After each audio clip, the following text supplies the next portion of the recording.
Bismillahirrahmanirrahim. Wassalatu wassalamu ala Rasulillah wa ala alihi wa sahbihi wa mawalah wa la haula wa la quwwata illa billah. Bapak Ibu, para peserta kajian muamalah Lariban Islamic Indonesia.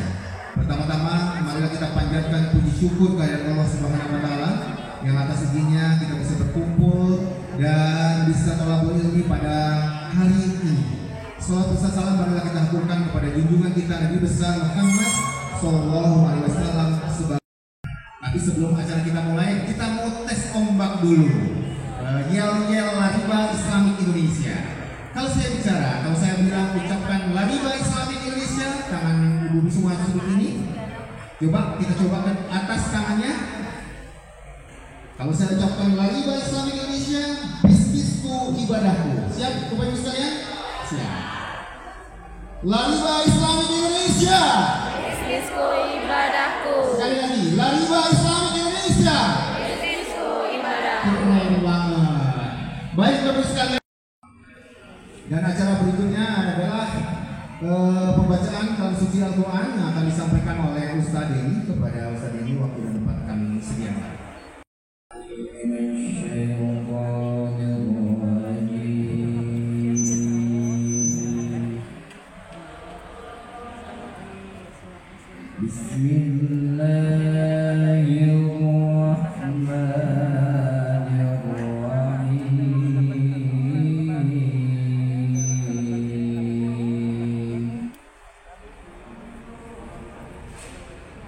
الذين يأكلون الربا لا يقومون إلا كما يقوم الذي يتخبطه الشيطان كما يقوم الذي يتخبطه الشيطان من المس ذلك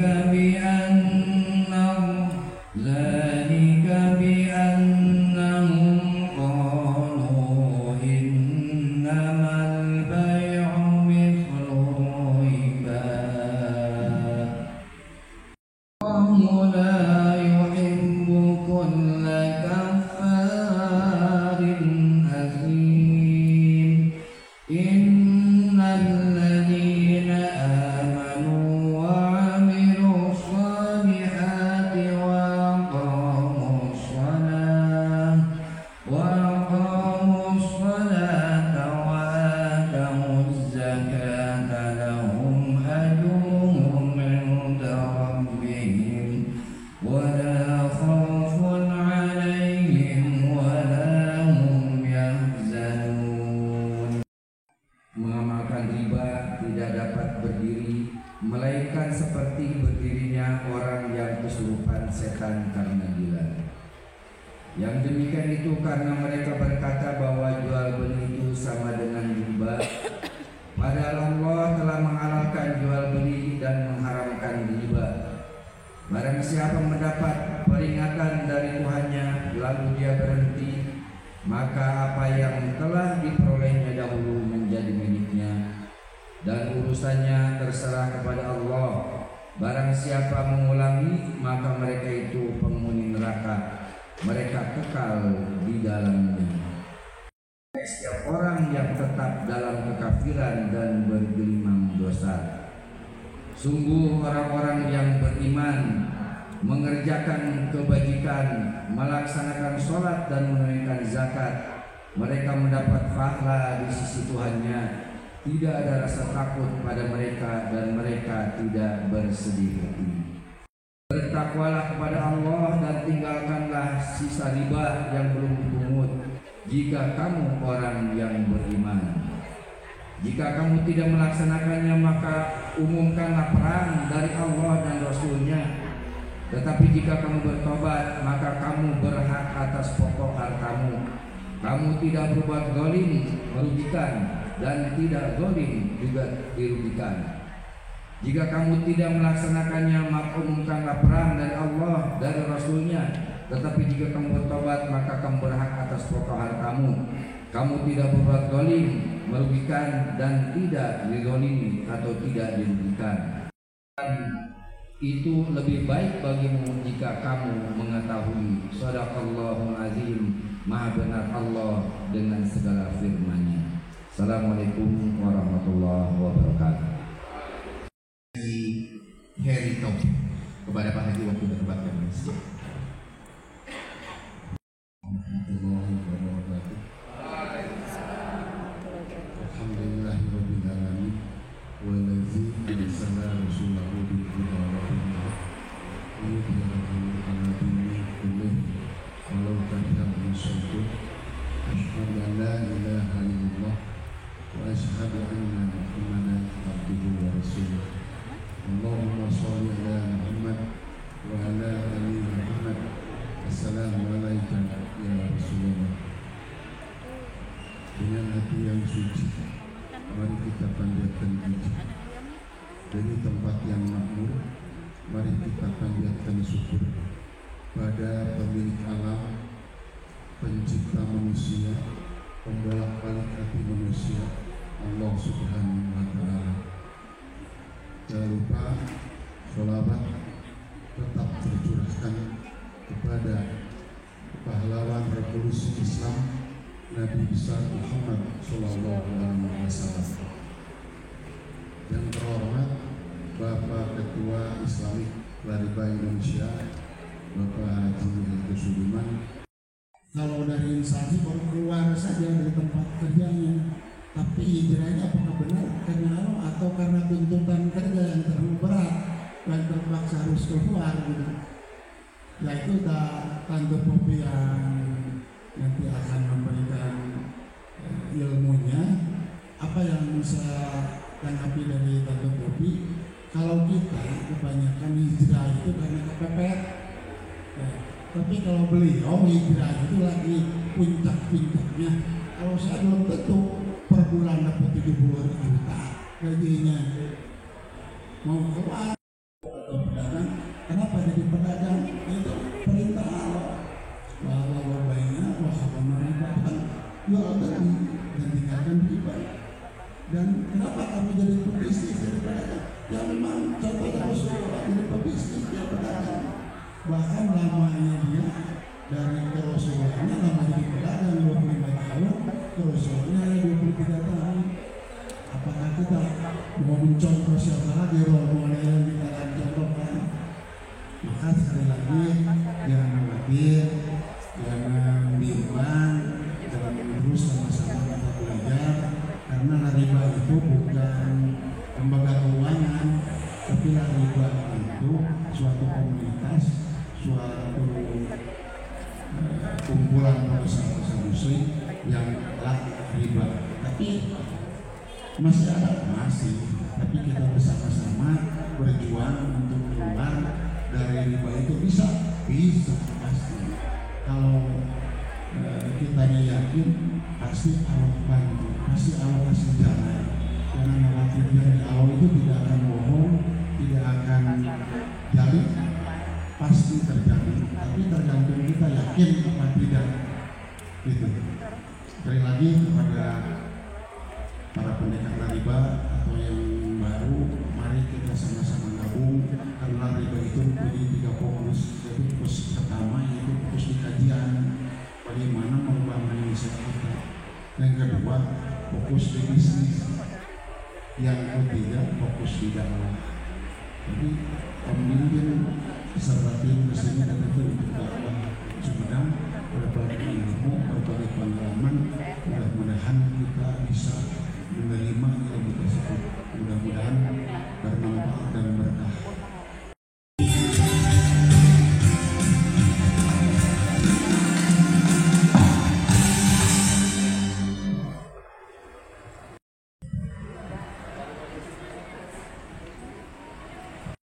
La ilaha illallah wahdahu la syarika lah, asyhadu anna Muhammadan abduhu wa rasuluhu alladzi la nabiyya ba'dah. Allahumma shalli ala Muhammad wa alihi wa ashabihi ajmain. Amma ba'd.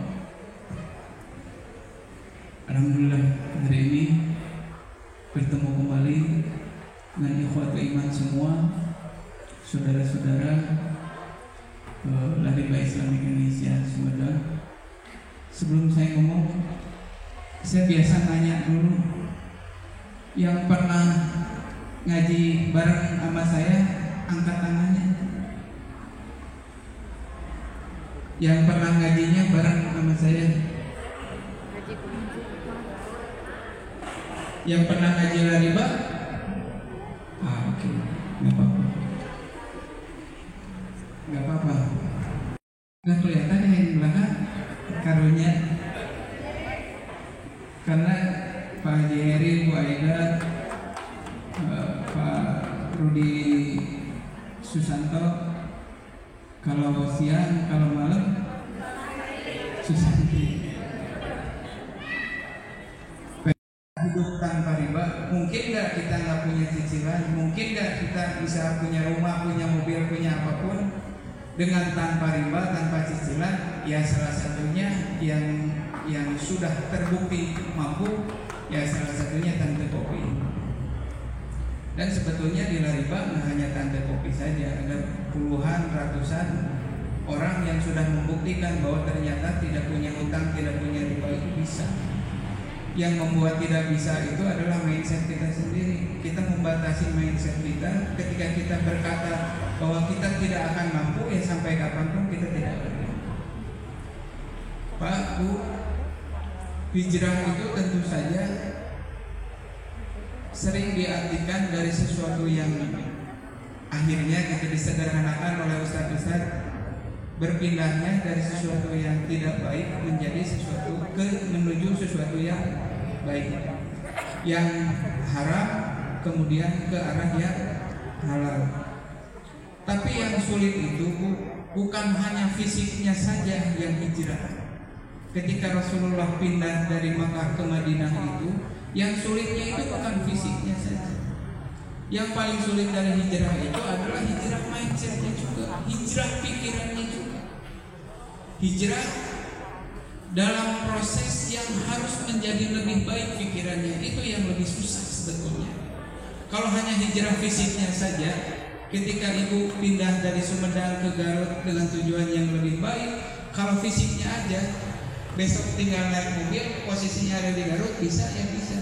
Tapi apalah artinya posisi ibu di Garut kalau ternyata pikiran ibu tidak ikut hijrah. Di antara yang tidak ikut hijrahnya itu, misal contohnya masih beranggapan bahwa yang haram itu masih diperbolehkan kecuali darurat, kan begitu posisi. Ya nggak bisa, ibu mau posisinya di Garut, mau posisinya di Bandung, kalau mindsetnya nggak berubah ya nggak bisa, mau gimana. Jadi sebelum saya lanjutin, ada yang tolong bacain Quran atau mau barengan aja biar kayak ini aja, kayak pengajian. Saya ingin dibacain, mau barengan Bu. Saya pengen dibacain Al-Baqarah 218. Yang punya handphone silakan dibuka. Siapa yang memimpin? Silakan Bu Aida, mau siapa?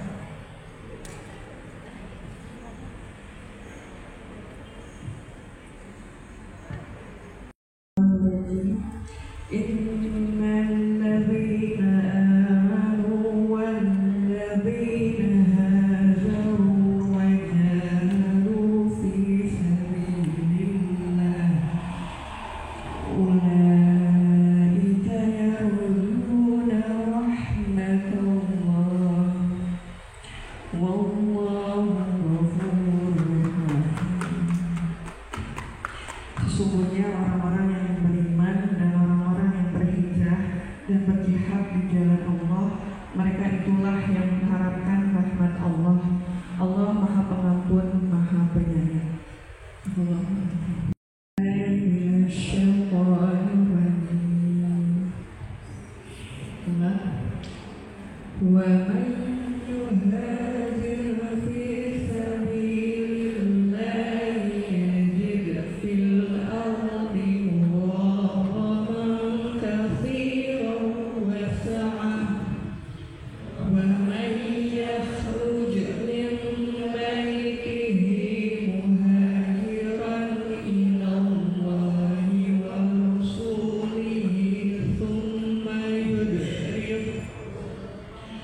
ثم يدركه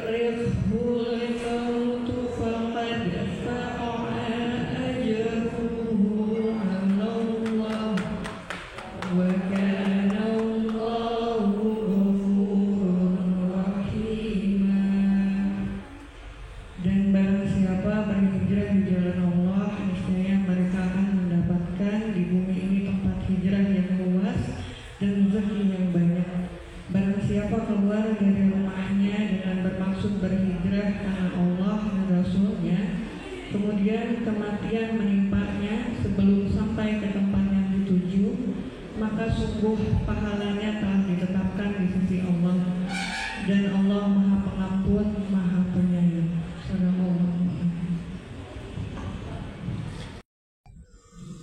Profesor Dr. Wahbah Az-Zuhairi mengatakan konsep yang 218 itu adalah orang berhijrah itu tujuan pertamanya itu ingin mencari ampunan dari Allah Subhanahu wa taala. Karena tahu posisinya sekarang itu posisinya kurang baik tadi. Maka harus lebih baik lagi. Dan ketika seseorang berhijrah ingin dapat ampunan dari Allah Subhanahu wa taala, Allah pasti mengampuni orang-orang yang berhijrah. Jadi jangan takut hijrah. Kenapa? Karena yakin apapun dosa kita yang melakukan sekarang, apapun kesalahan yang dilakukan oleh kita sekarang, kita niatnya ikhlas ingin menjadi lebih baik lagi, pasti Allah diampuni. Jadi kalau berkaitan dengan riba, seandainya pun sekarang itu sudah punya dosa besar riba yang kita pernah bahas di kajian-kajian sebelumnya, betapa riba itu mengerikannya. Saya kemarin agak sedikit mengkritisi saudara-saudara umat muslim terpecah gara-gara yang satu pro musik dan yang satu kontra musik, yang satu menghalalkan musik, yang satu mengharamkan musik. Sebegitu ributnya. Padahal judulnya musik itu dalilnya hanya berdasarkan hadis saja, baru sunnah saja. Kenapa orang jarang banget gitu yang ngobrolin tentang masalah riba? Padahal urusan riba itu jauh lebih mengerikan bahkan dari zina. Kalau urusan musik saja, saya bilang dari sananya aja, hadisnya aja sudah pro kontra. Urusannya nanti, kita mah itu ya khilafiyah, kita mah jelas ada kekhilafiyahnya. Kalau misalkan ada hal boleh kalau teh hariwang, namun anak awalnya balik di atas maghrib, hariwang, namun budak malatina terbalik-balik dan lain sebagainya. Di antara dunia hariwang teh, lamun ngosok bobogohan, bisi kaluwihan. Di antara kaluwihan teh, bisi walian tidak ada ikhtilaf, tidak ada perbedaan pendapat, zina itu haram. Disebutkan di Al-Quran cuma 5 kali. Disebutkan berapa kali? Disebutkan sampai 8 kali. Mata bener nu ngaranna riba leuwih parah ti zina teh. Bahkan di Al-Quran saja ayat riba teh lebih banyak daripada ayat zina. Tapi karena kita jarang mendengar tentang itu, karena kita jarang belajar tentang itu, karena kita jarang kajian-kajian tentang itu, akhirnya kita tidak merasa haram. Kita tidak tahu yang mana yang riba teh, mana yang enggak riba teh. Kita teh semua pada tahu. Padahal di Al-Quran disebutkan lebih banyak daripada zina. Mata benar, Rasulullah berkata 1 kali beriba itu seperti 36 kali berzina. Nyata di Al-Quran geus dibedakeun, zina mah 5 kali, riba mah 8 kali. Di Al-Baqarah 275, Al-Baqarah 280, Ali Imran 130, An-Nisa 161, Ar-Rum 39 disebutkan. Itu ketemunya di Lampung karena dulu orang tuanya punya kebun sawit di Lampung. Oh, lahir di Lampung, besar di Pekalongan, Batang. Iya betul. Terus di Batang sampai usia berapa? Di Batang sampai usia tahun 2000, berarti usia 21. Usia kuliah gitu. Iya, setelah kuliah di Semarang di Politeknik Undip Semarang. Oh, kuliah di Undip. Ya, begitu lulus kuliah kerja di Bekasi. Jadi beres kuliah lanjut ke Bekasi. Kenapa memilih Bekasi? Ada saudara kah? Ada apa di Bekasi? Enggak, karena ngelamar kerjaan yang diterima di Bekasi. Oh, jadi sama seperti yang lain punya ijazah melamar pekerjaan, dapatnya di Bekasi. Iya. Kerja di bidang? Dulu karena saya jurusan teknik elektro, aja nunggu angkot itu lama jarang ojek mahal gitu ya. Kalau mau naik ojek mahal, naiknya angkot yang murah. Tapi selalu penuh. Bekasi itu kan padat banget sama orang kerja pas jam pulang pergi kerja gitu ya. Di situ saya berpikir, waduh, angkot nih susah banget, nungguin bisa setengah jam sendiri baru bisa dapat angkot gitu.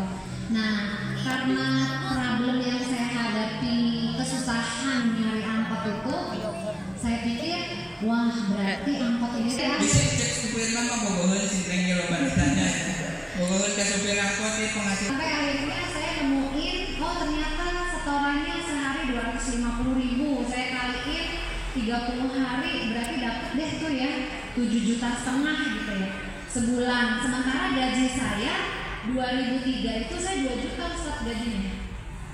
20 tahun yang lalu, 21 tahun yang lalu. 21 Oh gajinya cuma 2 juta, hari supir angkot bisa 7,5 juta dari angkot. Wah, saya berarti saya tetap kerja, terus saya kalau beli angkot lumayan ya dapat 7,5 juta sebulan tanpa memikirkan. Saya orangnya tuh nggak terlalu banyak mikir kalau bisnis, nggak terlalu banyak perhitungan yang nanti resikonya semua bisnis punya resiko lah gitu. Ambillah tuh angkot beli. Nah pada kecil gitu ya. Akhirnya 2003 itu pertama saya kenal dengan leasing. Ternyata beli angkot itu harganya 100 juta plus trayek plus mobilnya baru gitu ya, Suzuki Carry waktu itu. Terus 50 jutanya harus di DP-in, 50 jutanya lagi dicicil. 2003 itu saya ingat banget cicilannya 2,3 juta. Nah pada saat itu saya mikir, wih 7,5 juta cicilannya 2,3 juta berarti masih punya untung sekitar 5 jutaan dong gitu ya. Wah enak banget nih 5 juta, nanti saya pinjem bapak saya aja nih DP-nya 50 juta gitu kan. Berarti kalau dibagi dengan 5 juta kan 10 bulan selesai, angkot itu jadi milik saya gitu ya. Beres gitu. Hitungannya. Ya hitungannya gitu, mikir enaknya begitu kan. Terus habis itu ternyata di tengah perjalanan angkot baru 6 bulan, angkotnya ditabrak bis. Wah itu mulai pusing dengan yang, waduh ternyata baru jalan 6 bulan udah ditabrak bis. Terus? Nah setelah itu saya beres-beresin lah, habis lah berapa juta gitu ya. Waduh, baru nabung gitu kan, baru nyicil ke orang tua. Sebulan saya kasih cicilan ke bapak saya gitu kan. Terus nyicil itu udah beres gitu. Nah akhirnya tabungannya habis buat servis angkotnya. Ada siapa namanya? Bis, gitu kan. Cantik Nah, Pak. itu masih biasa aja sih. Itu masih ada kuenya enggak? Ada mau enggak? Tuh. Emang bis masuk gitu emang. Iya. Nah itu secara mental masih yang ini resikonya ya gitu. Jalan lagi 6 bulan kemudian saya tuh pulang ke Batam lagi Idul Adha waktu itu. Terus saya habis bakar sate sama bapak saya gitu ya, nonton TV di Enggak, saya nanya mundur dulu. Kalau sama bapak ngobrolnya bahasa Sunda atau bahasa Jawa? Lah kan bapaknya orang Tasik. Iya, tapi saya nggak diajarin bahasa Sunda Ustaz, makanya nggak bisa karena bapak saya ngobrolnya Jawa, ikut sama lingkungan gitu. Terus lanjut ngobrol pakai bahasa Jawa. Ya pas ngobrol sambil makan sate, lihat di patroli tiba-tiba ada. Patroli itu apa? Ada generasi yang tidak tahu patroli. Ada berita supir. Patroli itu yang apa di TV apa? Indosiar waktu di Indosiar yang cerita tentang kriminal atau kejadian kecelakaan dan lain sebagainya, ada patroli. Ya. Biasanya waspadalah yang kayak gitu. Itu yang waspadalah Om Dinding misalnya. Nah pada saat itu tiba-tiba di berita supir K39C Cikarang Cibitung meninggal dicelurit lehernya karena berebut penumpang gitu kan. Terus langsung saya melihat TV itu ada salah satu supir saya kan ada 2, kenek ada 2, jadi supir itu kan 2 shift. Nah supir salah satunya ada di situ lagi potong-potong mayat itu gitu loh. Terus saya langsung, wah pak itu supir aku loh pak. Langsung kata bapak, mana itu? Oh iya ya si Pepeng ya gitu kan. Terus waduh jangan-jangan angkot aku ya Pak gitu kan. Udah bapak saya nenangin, udah nggak mungkin angkot kamu. Angkot itu kan kamu bilang ada 120 unit trayek ke 396 itu. Enggak lah, kamu cuma punya satu katanya gitu kan. Bukan angkot kamu. Aduh Pak, tapi hati nggak tenang, langsung telepon staf di kantor. Saya bilang tolong dong cek di rumah sakit Karya Medika Cikarang itu angkot siapa yang supirnya dibunuh gitu, karena saya teleponin supirnya yang satunya handphonenya nggak aktif gitu kan. Terus pas itu langsung disurvein sama staf di kantor, saya telepon balik lagi, Bu, angkot ibu Bu yang supirnya dibunuh. Wah itu langsung saya nangis Ustaz, langsung saya shock. Saya bilang sama bapak saya, itu kan Pak angkot aku bilang gitu. Ya Allah, baru beres ditabrak terus habis itu berapa lama dari ditabrak sampai terjadi pembunuhan? Kira-kira mungkin sekitar setahun, tapi sebelum ditabrak angkot saya pernah dicuri Ustaz. Ada kaliwat, jadi sama main ditabrak kan mesti paling oke kita angkot. Iya, jadi angkot itu sebelumnya pernah dicuri. 1 bulan itu angkot itu supir saya dihipnotis di Lemah Abang, disewa katanya buat bawa semangka. Begitu mampir ke warung, supir saya dihipnotis, angkotnya udah dibawa kabur. Begitu supir saya dikasih minum, nyadar, angkotnya dibawa kabur. Nah itu hilangnya sebulan itu nggak ditemuin.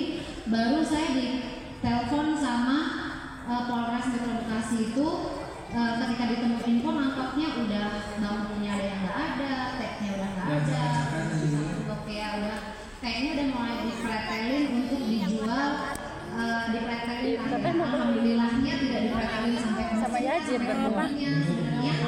sebenarnya kata banyak orang tuh banyak yang kalau hilang kayak gitu nggak balik karena dijualnya udah dipisah-pisah semua. Berarti nasib angkot itu pertama udah hilang. Iya. Udah hilang, balik lagi ditabrak. Ya, udah terus ditabrak, habis itu supirnya dibunuh. Wah, kasihan angkotnya. Dulu masih nggak tahu. Kalau sekarang bisa menyimpulkan, oh berarti kayaknya karena riba ya gitu. Iya. Terus masih bertahan dengan angkot. Nah, pas angkot supir dibunuh itu sebenarnya saya trauma. 3 bulan saya nggak mau ngurusin angkot itu. Saya bilang sama adik saya, adalah adik saya waktu itu masih satu rumah sama saya. Saya bilang udah deh kamu yang nerima setoran, saya nggak mau ngurusin angkot dulu. Saya bilang gitu. Sebenarnya saya itu maunya angkot itu dijual Ustaz, tapi bapak saya nggak bolehin. Kata bapak saya, namanya orang bisnis itu selalu ada resiko-resikonya. Ini kayak kamu tuh lagi latihan mental. Kalau kamu jual, namanya kamu nyerah. Kalau kamu nyerah, gimana kamu bisa sukses? Katanya gitu. Udah, hadapin aja, tetap aja lanjutin. Tapi aku lagi males banget. Ini gitu kan. Ya udah biar adikmu dulu yang ngurusin, nanti kamu juga sembuh kok. Gitu. Nah, akhirnya betul setelah 3 bulan saya sembuh, saya urusin lagi. Angkot itu lunas Ustaz. Akhirnya alhamdulillah lunas ya kan. Jadi karena nggak tahu riba ya tetap masih alhamdulillah. Ya. Alhamdulillah lunas. Habis itu saya ngambil angkot satu lagi. Kapok berarti. Nggak kapok. Rasa traumanya udah sembuh 3 bulan doang sebenarnya. Nambahin lagi angkotnya. Ambil lagi angkotnya. Terus cek orang Sumedang mantuman, senang biji riwe 2000 mending 2. Lanjut 2. Jadi 2003, 2006 lunas, 2006 saya ngambil angkot satu lagi. Jadi berapa? Itu kan jadi 2 angkot. Naik agensi director, naik menjadi direktur, langsung beli rumah. Guys. Kredit. Oh. Kirain gara-gara direktur bisa jadi kayaknya ternyata masih kredit. Iya. Posisi direktur berarti punya rumah di Grand Wisata. Iya. Rumah yang diimpikan. Saya pernah dengar cerita dari Tante Popi, rumahnya itu sampai Tante Popi itu bentuknya, posisinya segala macam itu benar-benar didoain gitu. Jadi tadi teori afirmasi positif. Jadi saya pengen rumah seperti itu, bentuknya seperti itu, segala didoainnya jadi begitu terus dan terwujud betul. 2012 gitu ya. terwujud sampai klasternya gitu ya. Kalau afirmasi itu kan kita mesti detail gitu ya kan. Nah detailnya itu sampai klasternya di situ, tipe rumahnya 200 meter, itu benar-benar sesuai dengan yang saya afirmasikan. 2012 itu dihubungin sendiri sama marketingnya. Harga berapa itu? Waktu itu 1,5 M. 1,5 miliar. 2012. 12 tahun yang lalu. Persis seperti yang dimimpikan selama ini. Persis 100% persis, kecuali nomor rumahnya. Nomor rumahnya saya maunya nanti punya nomor rumah itu nomor 9 gitu ya. Tapi enggak terlalu jauh juga sih.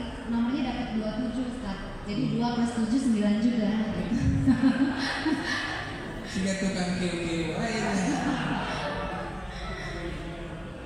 Rumah yang dimimpikan itu, yang teori afirmasi itu akhirnya terwujud belak-belak gitu ya. Blak ya. Apa yang dirasakan punya rumah yang luar biasa itu? Senang banget. Ya bahagia ya, ternyata memang bekerja ya ilmu afirmasi. Kalau ilmu afirmasi sekarang itu sebenarnya Allah sesuai prasangka hambanya gitu. Jadi yang saya tangkap pada saat itu, emang kita yakin kita bakalan punya rumah itu, sayangnya saya memang meyakininnya kredit. Jadi ya benar dapatnya kredit. Kalau sekarang afirmasinya cash gitu. Dulu kan belum tahu kredit atau enggak. Punya rumah itu beli 1,5 miliar, pekerjaan mapan di asuransi dengan gaji. Waktu itu pendapatannya antara 50 sampai 70 juta per bulan. Sebulan. Iya. 50 sampai 70 juta per bulan.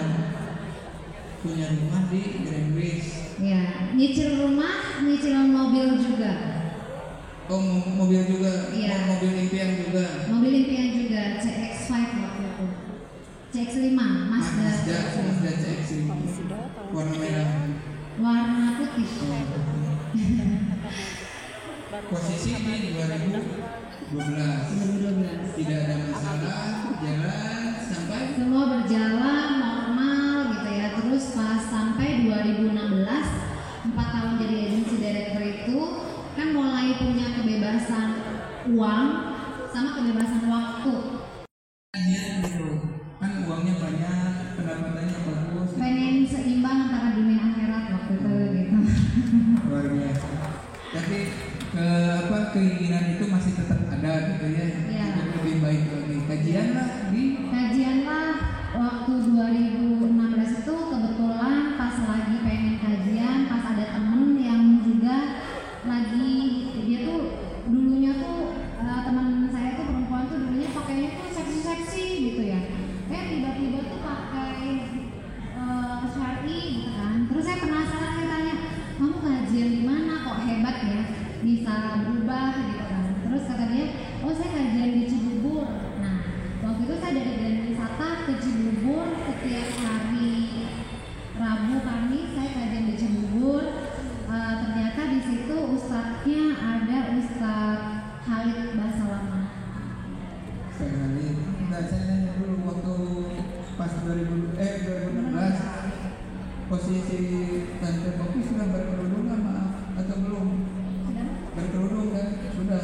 Oh sudah. Cuma belum saling gitu ya. Belum, dan ya masih gitu deh, Ustadz jahiliyah. Ya, apa biar jelas aja gitu. 2016 kajian ke Cibubur, ya diantaranya kajian ke Ustadz Khalid. Iya. Bahas apa aja Ustadz Khalid? Nah pertama-tama kan kajiannya tuh Riyadhus Shalihin, kitab Riyadhus Shalihin gitu ya. Awal-awal kajian enak ya, kajian ilmiah, nyatet, rajin gitu ya.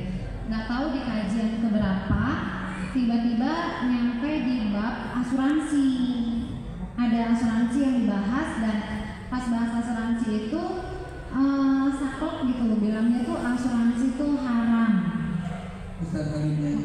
Asuransi itu haram. Langsung saya kaget, haram. Ini kan katanya nggak jelas gimana sih gitu ya. Saya langsung di hati saya tuh langsung komplain, nggak jelasnya di mana. Saya jelas kok, saya akadnya dengan perusahaan asuransi itu dapat komisinya berapa persen gitu kan. Semuanya tertera di saat kita bermitra itu ada yang tanda tangan keagenan itu semuanya jelas, dan saya juga transparan memberikan ke klien penjelasan biayanya segini, ininya segini, ininya segini. Jadi pas begitu awal dikasih tahu tuh ada resistensi gitu ya, ada penolakan. Denial langsung, Ustadz kan nggak tahu, saya dalam hati. Emang Ustadz nggak tahu. Emang Ustadz mah suka gitu, suka tahu. Ustadz mah nggak tahu deh, saya kan pelakunya, gitu kan. Kalau Ustadz kan bukan pelakunya, Ustadz nggak ngerti di dalam itu kayak apa, males deh kajian Jadi kalau Ustadz kita cari ini. juga pada saat itu sudah ada penolakan. Ada berpikir bahwa Kak Ustadz tidak tahu tentang asuransi kan? Iya, Ustadz kan nggak ngelakuin, bukan pelaku. Saya yang pelaku, di dalamnya semuanya jelas, tidak ada abu-abu, tidak ada yang kayak disebutnya bocor atau apa gitu kan, nggak ada, semuanya jelas kok. Saya tanda tangan, saya ngasih tahu juga jelas. Adanya lanjut. Klien. Terus males, gitu Jadi ya. adanya Males. gara-gara dibilangin Gara-gara asuransi haram, terus saya dicolek sama teman saya kan, Pop, asuransi itu haram.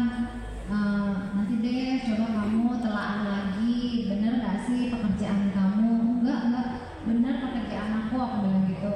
Itu tuh satu nggak ngerti, kan dia nggak jadi pelaku, dia kan teori doang, tapi kan dia nggak masuk ke dalam asuransinya. Saya yang ada di dalamnya tuh saya jelas kok semuanya gitu kan. Terus males ikut kajiannya gitu. Akhirnya saya pindah. ngaji lagi kemana? Ngaji lagi, cari yang lebih bukan di Ustadz Salafi, pindah lagi ke Ustadz yang kayak umum-umum lah gitu ya. Maka kok mirip-mirip ya, Ustadznya tetap bilangnya kayak Ustadz Hadi Hidayat bilangnya riba juga ya, gitu ya. Terus Dr. Hadi bilangnya riba juga. Waduh, ada malah katanya riba goror maisir paling komplit gitu kan. Kalau bank kan riba doang nih, ada goror ada maisirnya. Nah, ada juga yang akhirnya saya cari lagi, semakin pengen cari tahu. Tapi sama Allah itu saya dikasih kayak satu fakta gitu ya, bahwa asuransi itu ternyata memang banyak orang yang merasa terzolimi sama asuransi. Jadi pada saat itu saya lagi galau-galaunya, saya juga ketemu Ustadz Tari tahun 2017 setelah 1 tahun itu. Terus Ustadz Ari ngomongin lagi juga haram, ada goror, riba, maisir paling komplit malah kan. Di situ saya langsung saya langsung rasanya tuh semakin gak yakin Ustadz. Bahkan saya tuh pernah satu waktu itu udah ngerti, udah nggak bisa ngejalanin asuransi, lidah saya tuh udah keluh, udah yang tadinya saya kan direktur itu kan saya mesti motivasi agen-agen di bawah saya, manajer-manajer di bawah saya, itu saya sampai udah nggak bisa ngomong lagi. Yang tadinya saya semangat kalau hari Senin meeting, saya pasti motivasiin tim gitu ya, itu saya sampai udah nggak bisa ngomong. Saya bilang sama tim, saya lagi galau, saya nggak ngerti, saya nemuin asuransi itu kok jadi perdebatan terus gitu. Dan pernah ada satu ustadz yang bilang bahwa halal haram itu jelas, gak ada perdebatan di dalamnya. Dia analogikan kayak babi haram ya haram aja gitu kan ya. Terus telur halal ya halal aja. Ada yang nggak memperdebatkan itu? Oh iya ya, nggak ada. Ini haram, ada yang halal, ada yang bilang haram. Artinya itu syubhat. Nah, saya lebih mudah menerima ketika lebih ke arah yakin untuk meninggalkan, tapi belum berani, belum punya keberanian. Tahun berapa tuh? 2017.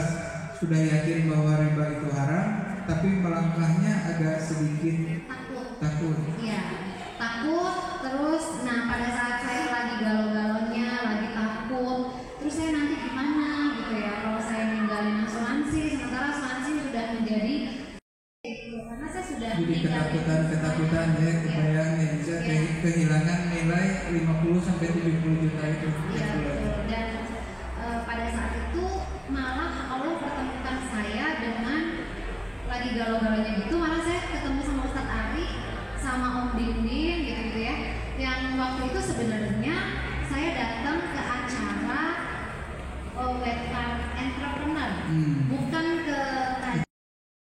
yang paling pertama ditanamkan dalam jiwa Tante Popi itu keimanan dulu. Kajian teboga imah, kajian teboga mobil, kajian hilang pendapatan 50-70 juta, tapi saya akan tetap dalam keimanan ke Allah Subhanahu wa Ta'ala. Itu yang penting. Dan hirup di ayeuna mah sakedeung di oge kolot, sakedeung di oge peot, rek melaan naon. Lamun orang jujur-jujuran masih kena dalam urusan haram, orang yakin bakal masuk surga. Maka yang harus dipikirkan ke kita itu adalah tempat kita berpulangnya nanti ke Allah. Posisinya orang bakal masuk ke surga atau masuk ke neraka. Sesederhana itu. Tapi apa yang terjadi? Cita-cita wae hayang ka surga, anu haram masih diopin, anu syubhat masih kena diopin. Ya lu hayang ka surga aku mau. Ya kan enggak bisa. Kalau hari ini Tante Popi cerita tentang beliau bisnis dan lain sebagainya, ada beberapa yang kita garis bawahi. Tante Popi itu salah satu bisnisnya pintar memanfaatkan peluang. Ningali kalau pensiun saya ingin membuktikan, dan itu alhamdulillah doa saya dijabah oleh Allah. Selama saya menjabat sebagai ASN selama 34 tahun, saya tidak pernah berhubungan dengan namanya bank. Saya tidak pernah berhubungan dengan namanya koperasi. Dan saya paling ekstrim kalau bertemu dengan masyarakat yang meminjam uang. Saya tidak mau menandatangani. Itu kebijakan saya. Yang keduanya, saya tidak pernah menerima uang dari bank-bank yang resmi. Karena Camat punya UPI di situ ya, sehingga semuanya menjadi kontradiktif. Oh, ibu teh Camat, jadi mereka sebutkan kan pejabat. Terus ditutupan ibu teh. Itu mantan ya. Selanjutnya yang ketiganya, saya berusaha jihad fisabilillah karena dibesarkan di Lagi Batuja. Saya berhadapan dengan bangke, bank keliling, bank emok, yang semuanya saya hadapi. Saya siap dengan menurun jabatan ataupun. Baik, pertanyaan berikutnya siap-siap. Kuncinya yang pertama adalah tentang apa? Sehingga kita mau berhijrah, berani berhijrah, berani meninggalkan sesuatu yang nyaman, keluar dari zona nyaman. Kunci yang pertama apa? Yakin. Hah? Ikut kajian masih ke tempat ya? Keimanan, that's right. Kuncinya adalah keimanan. Kita percaya bahwa janji-janji Allah itu pasti benar.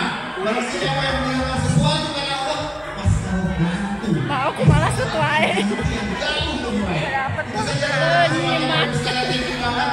Ini aja mantri Palasmanan aja. Dalam semua kita adalah keren banget itu atas kehadiran Kan bawa pulpen, nanda tangan. Sampai jumpa di kajian berikutnya. Kajian berikutnya adalah Emang boleh? Boleh. Tahu tak bagus anu gambar Rahwan? Boleh.